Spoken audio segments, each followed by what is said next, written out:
Hi, this is Bren Masson, host of Freshwaves. April is Organ Donation Awareness Month in Canada.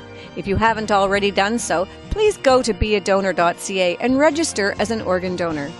It only takes a second, and it's a decision you'll never regret. Be a donor. Save a life. Go to beadonor.ca. Today I'm gonna try to change the world. Hi, we're back on Fresh Waves. This morning we're talking with Mary Jo, and we're talking about organ donation. We're going to get Anna Coco on the phone right now because we were all just chatting away so much during the break that I didn't set it up. Oh well, we'll do it right now. So you work with Anna and you do the high school outreach program. Tell us a little bit about how it works when you're there, what the presentation looks like, so I can grab her on the phone. So, with every presentation, there's always a healthcare worker that comes that usually works in critical care or is actually involved in the transplant process in some way, whether they're a surgeon or a nurse or a healthcare practitioner. They do a presentation, they talk about Trillium Gift of Life, and then they always have a survivor story. So that's where I would come in, or somebody else who's actually experienced a transplant. Hello, Anna? Hi, we're live on the air. I'm going to put you on right now. We've got Mary Jo sitting here in the station with us. We were just talking about how the presentation looks when you guys go into a high school.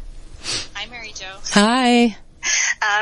Well, thanks for having me on, Brenda. I'm so happy to be able to share what we do to try to bring organ donor awareness to the youth demographic. And in terms of the presentation, we send out a healthcare professional, so someone that's working within transplant. So it could be a nurse, it could be a physician, a surgeon, even a pharmacist, a social worker, anyone within the realm of transplant. And they would go out and we have a presentation that we do give that covers a lot of information from, the medical side, from Trillium Gift of Life, some stats on, how many people are waiting, how many people are dying on the wait list, some myth busting, specific to religious and cultural beliefs, people thinking they need to sign a card, when in case that's not correct, they need to actually go online or mail in that letter that comes with your license.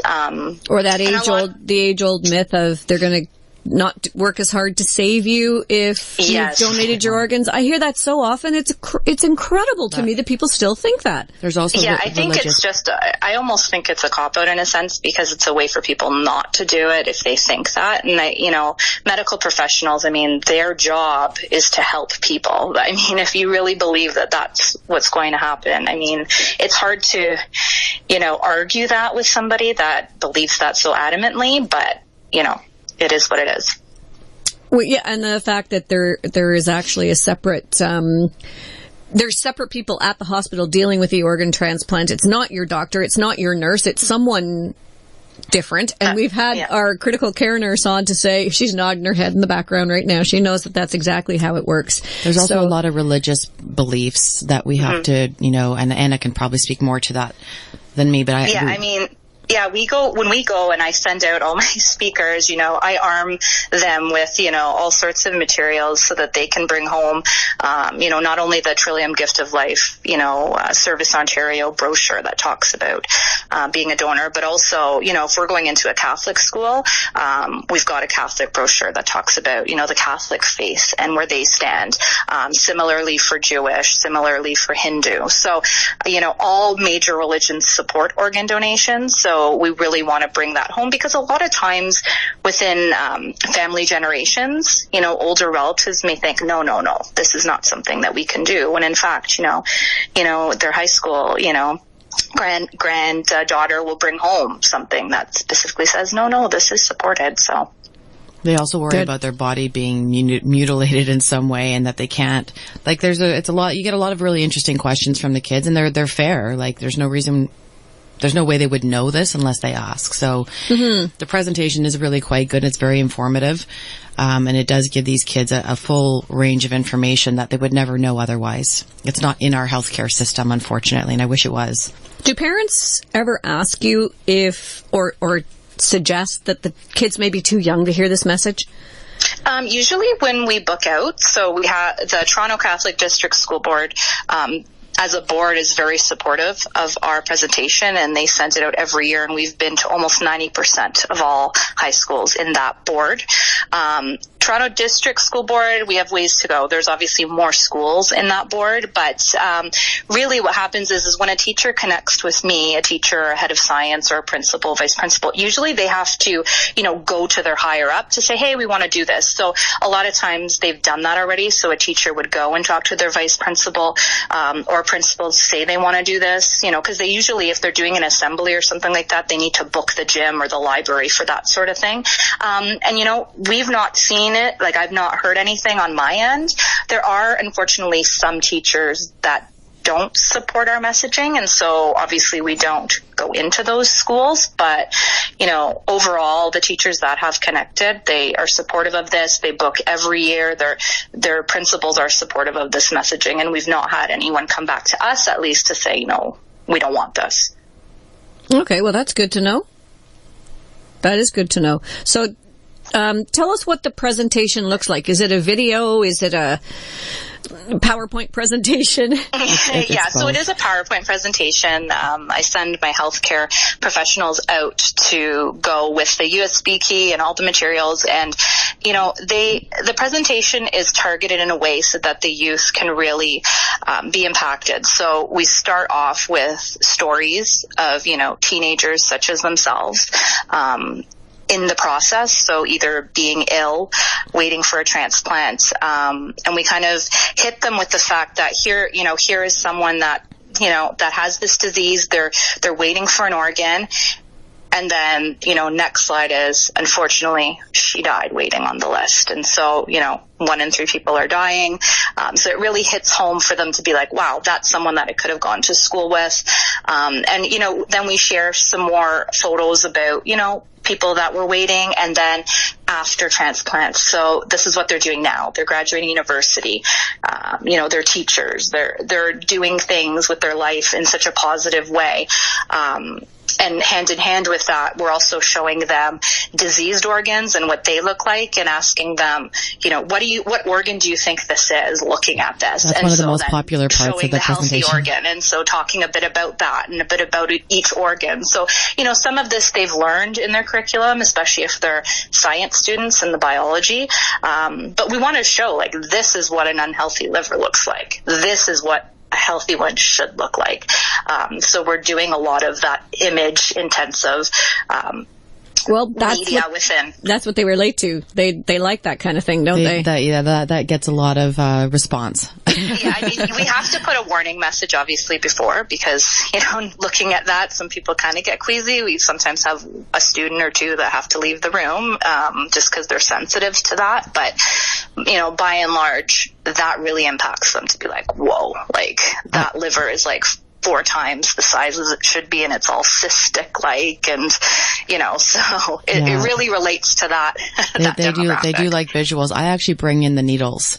I passed around the needles that I use, not used ones, but what they look like the 15 gauge needles that I used to use to put in to my arms, and how the size of them is kind of scary. Mm-hmm. So I would let kids see, look, I had to do 2 of these every day, while I was pregnant especially, and I even show them what peritoneal looks like. So I'll bring that gigantic bag of liquid and show them this is what somebody has to put in their stomach and change, however many times a day. I didn't do peritoneal, but the visuals are huge. They respond the most to the visuals for sure. So it's a great presentation. Yeah, and I think, speaking to Mary Jo's point, I was listening earlier too, but, the personal story and the journey of people like Mary Jo, other recipients, living organ donors, standing up there and really sharing what they've been through really hits home. I mean, the healthcare person that's, a surgeon or whatnot that is talking about it is one thing, but then when you see someone standing there, having gone through so much and coming out the other side in such a positive way, it's that really brings it home and the discussion takes place thereafter. A lot of times I get teachers, giving me feedback saying it was amazing, the speakers were amazing, but, the students were talking so much about it after, and even talking to other fellow students in different classes. So it was a real buzz within the school. So that's what we want, that kind of, communication, spreading that message. Obviously, we want students that are 16 and over, to consider signing up to be a donor, but we want that communication around the school, around families, around friends, around communities, because it's that brings the awareness more home. Yeah, the social media component too, that's, the kids really relate to that these days, don't they? Yeah, I mean, it's huge. I mean, the one thing that we look at when we're looking at youth is that youth drives so much change. I grew up with recycling bins, before that there were none. Now everyone recycles. You don't even have to think about it. So we want future generations to be like, you don't need to even think about this. Just do it. It's a great thing. Make this part of social change along with all these other important initiatives that are going on in the world. What do you think about the prospect that Ontario might go? The NDP, I think, have put the bill on the table for opt-out instead of opt-in. I mean, I can only speak to that personally, but I think it's great. On my end, I think a lot of people, you speak to a lot of people and they say, oh, I believe in this. And, 90% of people support organ donation. But then when you look at who's actually going to be a donor.ca, it's 20% of those people that are doing it. So for some reason or another, they're not taking the time to do it. So I think, with that system in place, you may hit the differential of those people that are supporting it. And, someone that really is adamant about not would make that effort to opt out. Mm-hmm. Well, I think the onus should be on them, to be honest, to inform themselves of what it is and just giving them that education, as we discussed before, in advance. And I think the government really should intervene, and they should make it mandatory that they know what this is. And then they have the option of opting out. Right. Yeah, I think Canada is really looking at Nova Scotia now and seeing what's going to happen. And I think, all eyes are on them to see what takes place down the road and what they're going to go through. And then hopefully, Canada-wide, may be something that will come to fruition. I hope so. But it's also, Nova Scotia is a small place. The demographic is nowhere near as diverse as it is in Ontario or Vancouver. So they're dealing with a much smaller group of people. It's easier to sway a smaller group of people, that's for sure. At least it's here, though. We've seen Europe absolutely do it first. Spain, I believe, and France are already doing it. And I think if something works, why not just follow suit? You see it's working and it's going well, then the world needs to take notice of different ways of doing things that make sense. Yeah. So do you end up having any statistics as to what the general feel is when you go into the high school from the kids, not from the teachers, from the kids? Yeah. So actually part of our program, we actually do a pre and a post evaluation. It's completely anonymous. We just ask students to identify, the school that they're in and the date. So we don't know who that person is, or if they had 3 presentations at that school, we don't know which class it is. And what we're trying to do is to see what the knowledge level is and what people are feeling before they hear a presentation. And, some of the questions are you aware of beadonor.ca? Are you an organ donor? Is that something you would consider? That kind of thing. So they'd fill that in, and then, they'd hear our presentation and hear our speakers, and then we ask them to flip it over and fill it out again. But after hearing the presentation, seeing, if the viewpoints have changed, if any of those details have changed, and, more or less year to year, you see the beginning surveys being, I don't know much about organ donation. No, I haven't signed up. Yes, I would want to, but I haven't done it. Maybe my religion doesn't support it, one of those myths. And then you see on the flip side, this is so important. I'm going to be a donor. I'm going to register, share more of this. A lot of the comments are, keep doing this presentation, keep reaching students. And that's really nice to see. And, you do get in the audience, I don't know if Mary Jo has had when she's gone, but you get the one student where they're like, my dad is waiting for a kidney, or my aunt was a living donor. And they love it. They come up to the speakers and they say, this was so amazing for you to do. I've had want, kids, yeah. My fellow classmates to learn about this. And I do get teachers saying, my daughter had a transplant. I want to share this. I want to share this with my school. I want my school to know about this. And I want other schools around me to know about this because it's so important. I've had a kid, one girl that stands out, came up to me after class and just hugged me really tightly and just was so like, thank you. And stuff like that. I don't know. It's pretty amazing to see that you've made a difference in some way, in any way. It doesn't matter. Like she was very, very emotional after the, presentation. Even if a child has had a loved one that has passed away and they know that they donated their organs, very rarely do they actually get the chance to see somebody who has benefited from organ donation. And to see you standing there, especially you, Mary Jo, that smiley face and that good positive energy, it must be inspiring for them.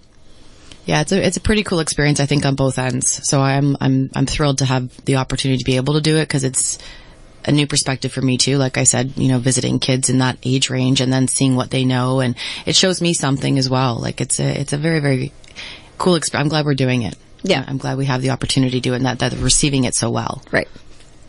I mean, we're very happy the fact that recently this year, we hit a milestone of reaching 30,000 students since we've started this in 2011. So, holy moly. We were very happy about that. And this year this has been the biggest presentation year to date. We've already booked in 90 presentations. Normally we average about 50 a year. This year it's skyrocketed. So, we're seeing a trend of more schools, more teachers, booking in a presentation to hear more about it. So it's really great. And for us, that's impactful, and we know that there's a need and there's a want for this as well. So we're doing our part, to spread that. And, everyone at UHN Transplant where I work love participating. Recently this year, we're starting to send our fellows out. So fellows by different organ groups come and stay with us for 1 to 2 years to specialize. And so they go out and they love it. And they're, younger faculty. So, they come back and they're just blown away because, they're reaching out to the communities rather than seeing patients in clinics and all that. They're actually going out and able to share what they love doing and how they're helping people. So it's really great. Sounds fantastic. Well, thank you so much for speaking with us this morning. We appreciate your time, and we appreciate you helping to spread the awareness message. Thank you. Thanks so much, Brenda. All right. We'll talk to you again. Okay. Bye-bye. Well, again, that was Anna Coco, and she's an education coordinator with what organization?